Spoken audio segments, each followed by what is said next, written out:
guys, welcome back. So those who know me well know that I really like to wear t-shirts, but I hate typical crew necks. I have a larger bust and I just feel like crew necks are terribly unflattering. I bought this shirt at a concert given by this band, Oh Jeremiah. I own a music performing arts venue, and they only had an XL. No, this is actually a large, and it's huge.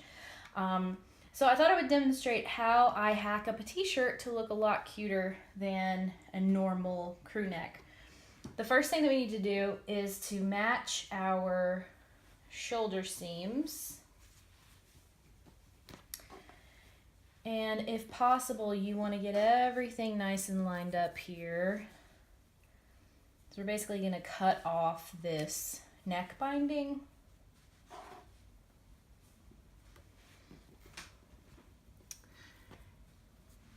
And this part is really personal preference. I like mine to be a little loose on the shoulders, but we're going to take a rotary cutter. This is a Fiskars 45 millimeter rotary cutter. You can get blades on Amazon. Actually going to reorient this here. And I'm just going to cut into the shoulder seam around the neckline. And so I've gotten rid of basically the neck binding and a couple inches on the side. I'm going to move this around. I'm going to get my sleeves nice and aligned here. So you want to get all of your edges and seams aligned. Now with the sleeves, depending on your preference, some people like a longer sleeve, some people like a little cap sleeve. You can really pick and choose what you do right here. I like to use a clear straight ruler, you know, just because it helps to have some clear lines here. And I'm going to move this so you can see it a little bit better. And I'm going to line up my top edge here with one of my line grids. I like my sleeves to be a little shorter. And I'm going to cut those off. So cut off the armhole binding. And the last step is really, I think, the most fun because it completely changes the hemline of your t-shirt. And we do this for a couple different reasons. Depending on the size and dimensions and shape of a hemline, you can actually draw the eye to different places, which I like.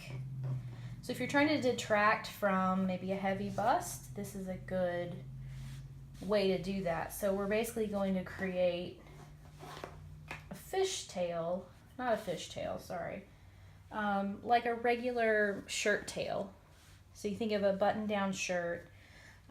It's longer in the front here, and then it comes up to the side seams. And this actually draws your eye down rather than the eye going up, which if you have a big bust, you might appreciate.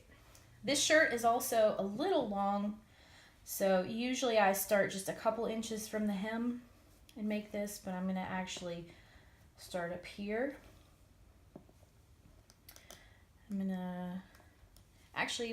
I usually just cut these. I'm going to draw this out so that you can see it. So what this is going to look like,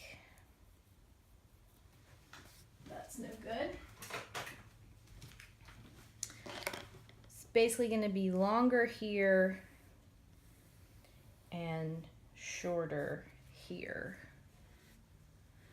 Let me make this a little thicker so you can see it. Okay.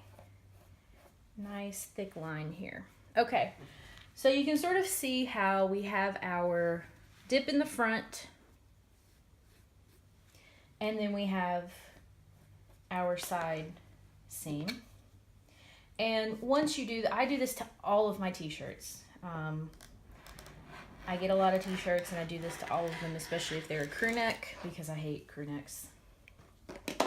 All right, so what does this look like when it's all cut up? Okay.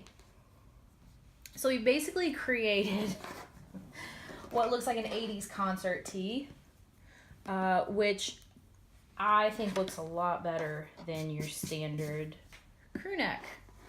And yeah, so this is how you do it. You just cut off all those bindings. I also don't like the feeling of a binding around my neck. I just don't like it.